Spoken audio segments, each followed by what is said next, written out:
सध्या लोकसभा निवडणुकीच्या रिंगणात चौकीदाराला फार महत्त्व आलं आहे, पण GSRTCचे सिक्युरिटी गार्ड मात्र अजूनही अच्छे दिन येण्याची वाट पाहत आहेत। सेवेत नियमित करून घेण्याची त्यांची मागणी पूर्ण होण्याची काहीच चिन्ह दिसत नाही।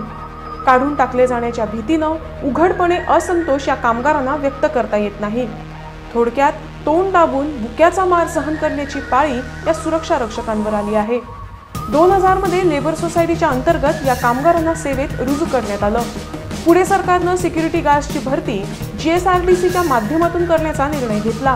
हे करत असताना रुजू असलेल्या अनेक कामगारांना नोकरीतून काढून टाकण्याचा प्रयत्न झाला। याविरुद्ध कामगारांनी आवाज उठवल्यानंतर त्यांना सेवेत कायम ठेवण्यात आलं।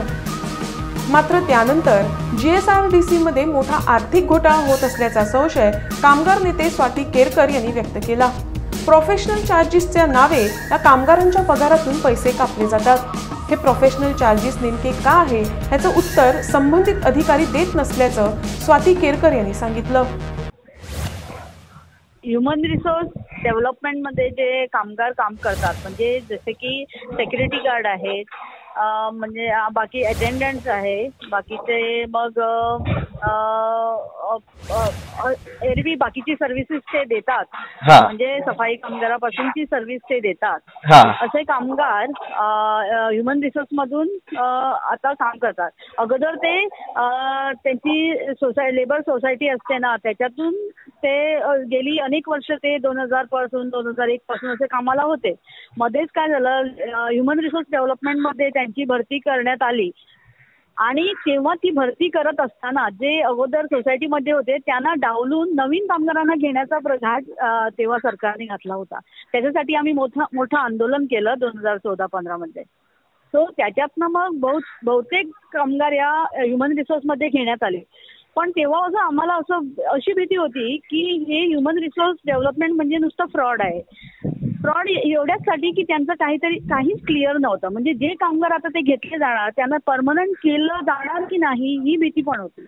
एवढी वर्ष काम करून परमनंट त्यांना अजूनपर्यंत केलेलं नाही आहे। दुसरी म्हणजे त्यांची जॉब सिक्युरिटी त्यांना नाही आहे, म्हणजे आणि दुसरं म्हणजे बघा, त्यांना आता ते जो पगार दिला जातो त्यातनं जो पगार त्यांचा, जर त्यांची सॅलरी स्लिप बघितली तर जे बायफर्केशन दाखवलंय त्याच्यामध्ये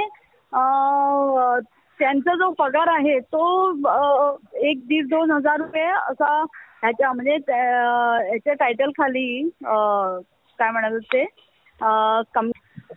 एक प्रोफेशनल चार्जेस कमी केले जातात। प्रोफेशनल चार्जेस, बरोबर, प्रोफेशनल चार्जेसच्या नावाखाली ते हे पैसे असे काटले जातात। पण ते प्रोफेशनल चार्जेस म्हणजे नेमकं काय प्रकरण आहे हे कोणालाच माहित, आणि विचारलं तर त्यांची उडवाउडवीची उत्तरं ते दिली जातात। आता ह्याच्यावर मी अगोदर आता RTI घालून ती सगळी माहिती मिळवून आता इलेक्शनच्या नंतर लवकरच मी हा विषय हातात घेणार आहे। त्यांचं आता ते बाकीचे जे डिडक्शन होतं, आता त्यांचं ट्रॅव्हल अलाउन्सेस आहे ना, ते पण त्यांना आता ते पण मला वाटतं आता त्यांची काहीतरी सगळे एकत्रपणे ते येतात। ते काही पणजीत राहणारे सगळे कामगार नाहीये, कोण 70हून बहुतेक पेडणे आणि 70 मधले आहे, 70तले आहे। हो, ते आता त्यांनी काय केलंय, त्यांनी स्वतःची म्हणजे अशी एक बस अशी केली त्याने, टेम्पो ट्रॅव्हलर, त्याच्यातनं मग ते सगळे बरोबर येतात। पण त्याच्यातनं काय होतं, प्रत्येकाला 2-2 हजार रुपये महिन्याचे द्यावे लागतात। त्यांचे तर अलाउन्स देतात, ते डिडक्शन होतं ते 1000 पर्यंत काहीतरी होतं वाटतं त्यांचं, ते 1,500 आहे, 1,500 पर्यंत। मग वरचे 500 रुपये मग इथे कुठून देणार? मग असा जो प्रकार आहे, आणि मोठा पगार देण्याच्या नावाखाली हा सगळा मोठा जो करप्शनचा इथे मोठा भाग आहे। म्हणजे त्यांचं जे एकूण हातामध्ये त्यांचा पगार येतो, जो दाखवला जातो आणि मिळतो त्यांना, याच्यात जमीन आसमानचा फरक आहे। म्हणजे 16-17 हजाराचं ते हे दाखवतात, कॅटेगरीमध्ये त्यांचं आहे तर, आणि त्यांच्या हातात अक्षरशः कोणाचे 12,000, कोणाचे 13,000, म्हणजे आणि दुसरं म्हणजे काय होतं, त्यांचे दिवसाचे म्हणजे 28 डेज 25 डेज असं काउंट करून मग थोडी सुट्ट्या दाखवतात आणि काय दाखवतात आणि ते डिडक्शन केलं जातं। तो पण एक भाग आहे, कळलं का? म्हणजे थोड्या कामगारांचं असं मत आहे की कामावर आल्यावर सुद्धा त्यांचं ते ऍबसेंट दाखवतात त्यांना, आणि तो पण पगार काढला जातो। म्हणजे हे मोठं करप्शनचा इथे भाग चालू आहे। तुम्ही याआधी त्यांना परमनंट करण्यासाठी तुमचे प्रयत्न चालले होते, आता परत काही तुम्ही करणार आहात का? हो ऑफकोर्स. काय आहे बघा, बहुतेक म्हणजे माझं कसं मत आहे आता, हे तसे आता कॉन्ट्रॅक्ट वर्करच सारखे आहे. हा. म्हणजे हायर अँड फायर इथे पॉलिसी हे केली जाते, म्हणजे त्यांना बोलायची सुद्धा संधी नाहीये. जर याच्या विरुद्ध त्यांनी आवाज उठवला तर त्यांना कामावरून सरळ काढून टाकण्याची धमकी दिली जाते. समजलं. त्याच्यासाठी कोणी पुढे पण येत नाही. सो मी कामगार कार्यकर्ता म्हणून मी या विषयाकडे बघितलं आणि असे अनेक गव्हर्नमेंट डिपार्टमेंटचे इश्यू, PWDचे कामगार असू द्या, कॉन्ट्रॅक्ट वर्कर किंवा बाकीचे असू द्या, त्यांच्यासाठी मी माझा लढा चालूच आहे. आणि या लोकांसाठी पण मी आता तो मला परत सुरू करावा लागणार, कारण ही पॉलिसी इथे वापरता येणार नाही. त्यांच्याकडून काम करून घेणे आणि त्यांचा पगार त्यांना न देणे आणि मधल्यामध्ये हा पगार कोण खातो याच्यावर एन्क्वायरी व्हायला पाहिजे. आणि ती मी जरूर त्याच्यावर मी मोठं प्रकरण मी हातात घेणार आहे.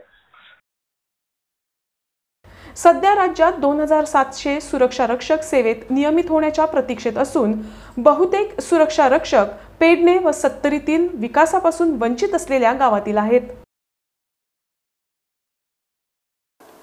Right now what we are doing is basically, this was the idea of late CM Mr. Manohar Parrikar.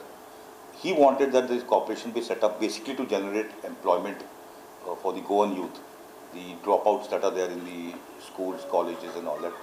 They be given certain employment that is there over here. The main aim being that they wanted to cut off the middlemen, the contractors and all that were there, because in a sense they had reports and all that saying that the certain funds were not reaching the boys and the girls. That is the ESI, the Provident Fund. These were not being generated, and then they were made to be work for about 12 hours, and they were being paid for 8 hours. So the benefit was not being given to the employee that is there. That's how the corporation was set up. Right now what we are doing here is we are basically recruiting our Goan boys and girls who are basically 8th and 6th pass and giving them employment over here. All these boys and girls that are there they are total Goan boys and girls from all villages across Goa, North and South Goa.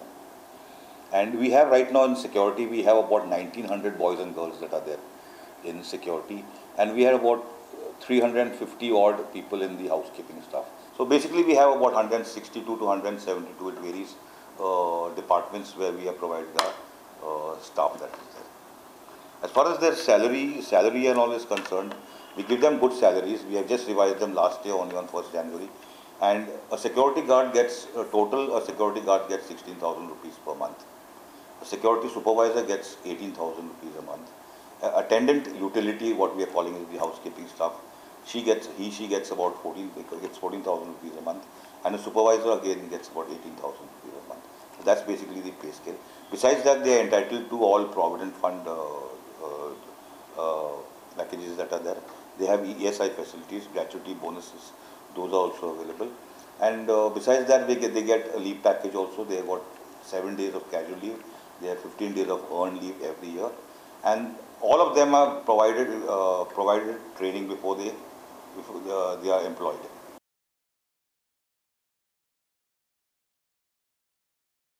Of a security guard and housekeeping attendant that is there, basically that is there.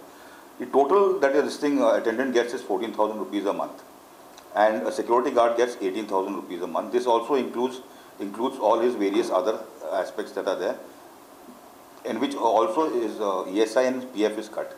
Whereas in PF 12% is cut, and in ESI certain amount of his contribution is there, and certain contribution is done by the GHRDC that is there. So this is the total salary package that is there.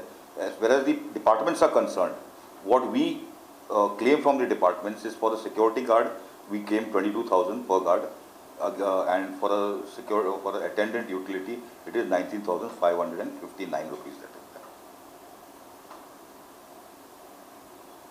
Just point out that thing, what your benefits are giving. Yeah, the benefits that we give them is basically ESI. We give them, Provident Fund, Employees Provident Fund. We give them ESI, gratuity. 2 pairs of uniform are issued every 2 years. Every 2 years we give them fresh uniforms also are issued to them. And of course, group insurances. Allowances.